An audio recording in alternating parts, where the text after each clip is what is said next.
থেকে আমি সংশ্লিষ্ট কর্তৃপক্ষের নিকট উদাত্ত আহ্বান এবং দাবি জানাচ্ছি, নেগোসিয়েশনের মাধ্যমে যদি কোনো সমাধান না আসে তাহলে আমরা আপনাদেরকে অবহিত করব এবং আগামী বুধবার সচিবালয় চত্বরে বৃহত্তর সমাবেশের ডাক দেওয়া হলো। আমাদের একজন ঊর্ধ্বতন কর্মকর্তা তিনি বলে তুমি অদম হইলে আমি উত্তর হবো না কেন? আমরা তাকে অসম্মান করতে চাই না। আমরা চাই ডক্টর নাজিরা সুলতানা উনি সসম্মানে সচিবালয় থেকে কোথাও উনি প্রস্থান করবেন। আমরা সসম্মানে, তিনি আমাদেরকে অসম্মান করেছেন, কিন্তু আমরা অদম হতে চাই না। আমরা উত্তমদের কাতারে থাকতে চাই। আমরা সেই সত্য স্যারকে বলবো, আপনি আপনার মান সম্মান নিয়ে সচিবালয় থেকে আপনি প্রস্থান করুন। মাসের 6 তারিখে একটা মিটিং হয়েছে সচিবালয় নির্দেশমালা এবং সরকারি চাকরিতে আমরা যেসব বিধিবিধান অনুসরণ করে থাকি সেখানে উল্লেখ করা আছে 72 ঘন্টার মধ্যে সবার কার্যক্রম প্রকাশ করা।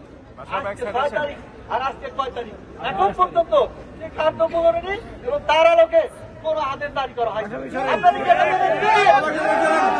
আমরা আমাদের কোন একটা অংশ ছাড় দিব না। ভাইরা, সাংবাদিক বন্ধুগণ, উপস্থিত এবং অন্যান্য সহকর্মী বৃন্দ, আমার কথা, আমরা এখন দীর্ঘদিন ধরে বঞ্চিত। আমাদের যারা 20তম গ্রেডে আছে তাদের বাজার মূল্য একই বাজারে আমরা যাই। মহোদয় যে বাজার থেকে বাজার করেন তারা সেই বাজার থেকে করে 8,000 টাকা বেতন।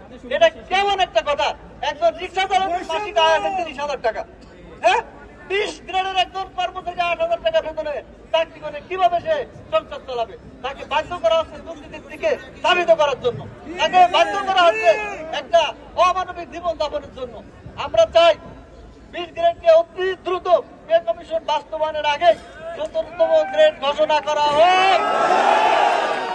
10ম গ্রেডের কর্মচারীদেরকে অতি দ্রুত, আমাদের পূর্বে আমাদের সংগঠনের কিছু সিনিয়র ভাইরা আগে আমাদের দাবি পেশ করার আগে তারা দাবি পেশ করেছিলেন এবং অর্থ বিভাগে সেটা আছে।